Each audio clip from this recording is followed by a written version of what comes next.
Agora sim, nós vamos conversar com o repórter Gorete Santos, que acompanha essa doação de sangue lá no Hemocentro, no centro da capital. Olá, Gorete, um bom dia para você.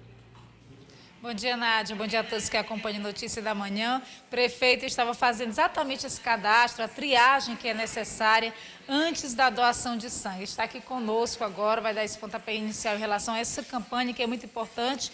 O Hemop já há alguns meses vem com estoque baixo.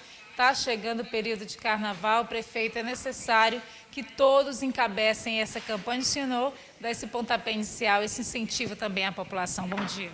Bom dia. É importante que nós possamos dar a nossa contribuição. De fato, com as festas do final do ano, com os acidentes de trânsito e com esse Réveillon que nós tivemos, essas festas relativas ao Réveillon, nós tivemos uma redução muito grande do estoque de sangue. É necessário que nós possamos nos preparar para o que vem pela frente, especialmente nesse período do Carnaval. Por isso, a campanha tem que ser fortalecida nesse momento para que nós possamos repor o nível de estoque necessário e ideal para o sistema de saúde como um todo. Tem outras ações preventivas em relação, está vindo o curso aí também, que recebe milhares de pessoas aqui em Teresina, de outros municípios e até de outros estados também, prefeito? O Carnaval é um momento de muito atrito, de muita animação e de muitos acidentes também. Exatamente por isso que a rede de assistência à saúde ela tem que estar preparada. Daí a necessidade de nós termos várias atitudes preventivas, prepararmos especialmente a urgência para atender os possíveis acidentes nos cenários que não são desejáveis, mas são cenários que acontecem. A Nádia tem uma pergunta do estúdio. Pois não, Bom dia, Nádia. prefeito Firmino Filho. Na verdade, Bom eu queria dia. conversar com o senhor um pouco sobre esses primeiros dias da integração. Nossa equipe de reportagem fez ontem à noite uma matéria, prefeito, falando sobre as dificuldades que a população ainda enfrenta por causa da redução da frota, segundo alguns usuários, e também denúncias de desrespeito à lei da gratuidade para deficientes físicos. Vamos ver a matéria, depois o prefeito comenta. Não faz nem uma semana que começou a vigorar um novo sistema de transporte urbano de Teresina.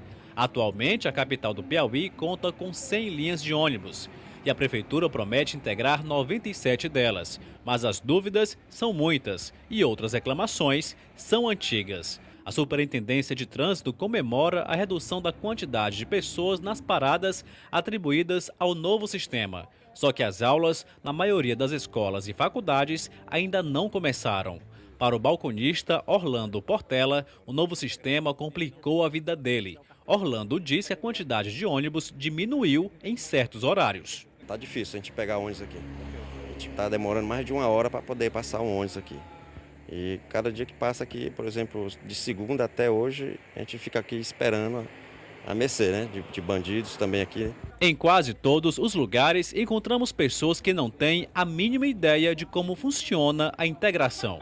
Nunca entendi. Eu já procurei saber entender como funciona a integração, não entendi. Estou totalmente perdido com esse novo sistema. Outros usuários até sabem como funciona o novo sistema, mas sempre existe alguma dúvida sobre ele.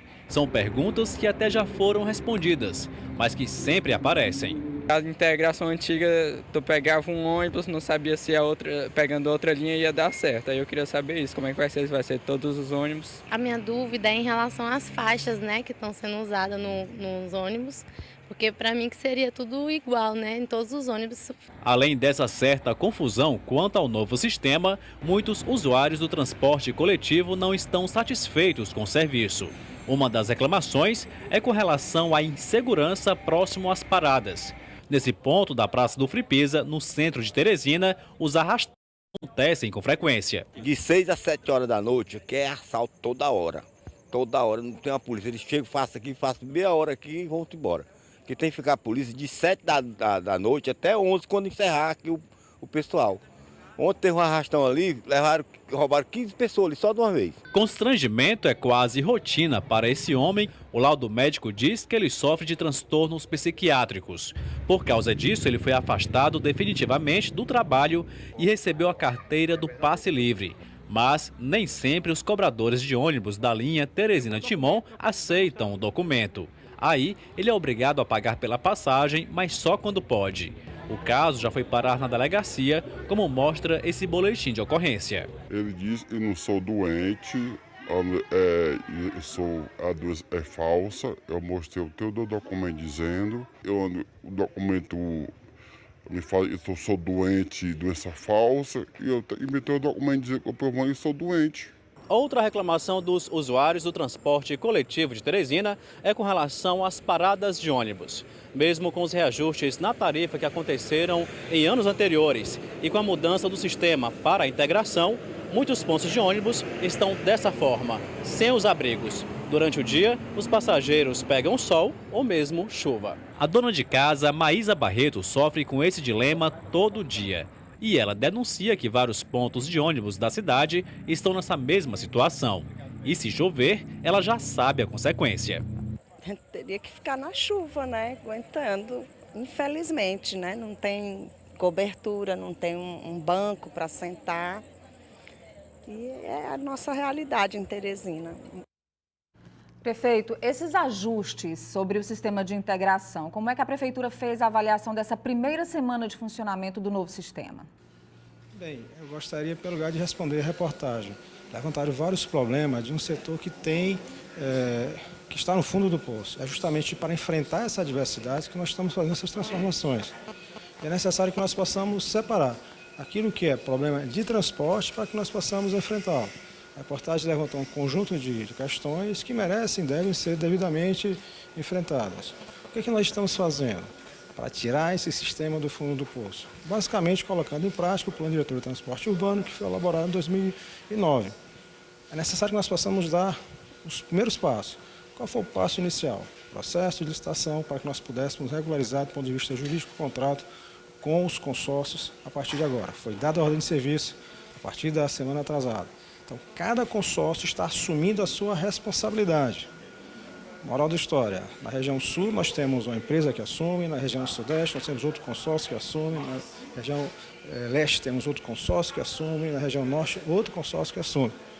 Obviamente que a mudança dos ônibus provoca dificuldades. Nós temos, por exemplo, os ônibus que estavam circulando numa área e foram para outra área, motoristas que trabalhavam na Zona Norte passaram a trabalhar na Zona Leste, e isso leva a um processo de adaptação. É necessário que nós possamos, portanto, ter um pouco de calma em relação a essa questão. E o segundo ponto que é importante da parte do passageiro. O ônibus que está servindo a mesma linha já não é o mesmo, pode não ser o mesmo. E isso leva a alguma dificuldade no reconhecimento do ônibus. Daí a necessidade de nós estarmos mais atentos nesses problemas iniciais. Agora dizer que nesse momento nós colocamos 60 novos ônibus para melhorar a qualidade do transporte coletivo. E nesse momento também nós generalizamos a integração. A integração passa a ser do mesmo jeito de antes, do mesmo jeito, com cartão. Você usa o seu ônibus, sai, você tem 2 horas para pegar a outra linha. Só que acabaram aquelas restrições do passado, que anteriormente você só podia utilizar determinadas outras linhas. Agora você pode usar todas as linhas, com exceção das circulares. Então, é uma melhoria, dá mais opção para o passageiro. Nós não podemos, contudo, confundir com outros problemas, como é a questão da falta de terminais, a falta de proteção. Nós estamos desenvolvendo um piloto para um novo modelo de parada de ônibus e, obviamente, depois da escolha desse modelo, nós vamos generalizar um modelo que preserve e melhore a qualidade da segurança, né, e do conforto do passageiro, que proteja mais diante da chuva, proteja mais diante do sol. As impressões iniciais acerca desse modelo. E, além disso, eu gostaria de esclarecer que não houve nenhuma redução de ônibus. Pelo contrário, é necessário que nós possamos dizer que melhorou a frota existente de ônibus. 60 novos ônibus foram colocados à disposição e retirados aqueles ônibus que tinham mais de 12 anos. Portanto, a idade média melhorou para atender o passageiro. Então, essas observações que nós gostaríamos de fazer. Nesse momento de mudança, o que acontece? Muitas pessoas elas começam a se sentir bastante inseguras e começam a achar problemas onde basicamente não existe. E, ao mesmo tempo, atribuir às mudanças consequências que não tem nada a ver com ela, consequências que eram anteriores, como a questão da segurança pública. A segurança pública ela existe antes da integração dos ônibus, depois da integração, antes do novo modelo, depois do novo modelo, enfim, é uma questão que não está em pauta quando nós estamos falando de modificação do transporte coletivo. É uma questão séria para a cidade, nós sabemos disso e esperamos que o novo secretário de Segurança Pública possa ter uma postura mais ativa e enfrentar essa questão com resultados.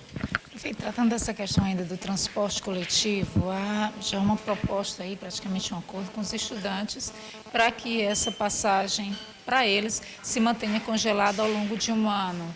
E há 3 anos também que a tarifa do transporte coletivo ela não sofre um reajuste. A proposta seria de R$ 2,70. A pergunta que eu faço é, os trabalhadores não acabariam arcando com esse ônus do congelamento para os estudantes? Eu gostaria de dizer que nós estamos atendendo uma reivindicação do movimento estudantil. O movimento estudantil foi às ruas em 2013, levantando a bandeira do passe livre, fazer com que todos os estudantes tenham direito à passagem sem nenhum custo, sem nenhuma tarifa. Eu acho essa bandeira extremamente legítima. Por quê? Porque a tarifa, mesmo meia, ela pesa no orçamento familiar e especialmente no orçamento do estudante. Acredito que é uma forma de nós demonstrarmos nosso compromisso com a educação. Infelizmente, nós não temos as fontes de financiamento para bancar essa tarifa zero para os estudantes, esse passe livre para os estudantes. É justamente por isso que nós queremos fazer algo gradativo, fazer com que, ao longo do tempo, nós possamos reduzir o valor real do vale estudantil. Então, ao nós fazermos esse congelamento da tarifa para o estudante, nós estamos dando um passo inicial nesse sentido.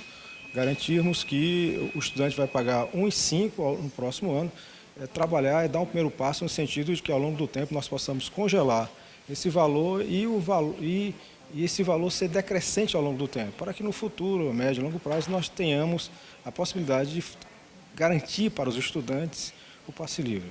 A questão toda que deve ser colocada, que você perguntou, é como se arca com esse financiamento. O financiamento pode ser dentro da tarifa, pode ser através de subsídios públicos. Alguém vai ter que pagar, ou o poder público ou a tarifa. Caso venha a ser arcado pela tarifa, é necessário dizer que o grosso dessa carga vai ser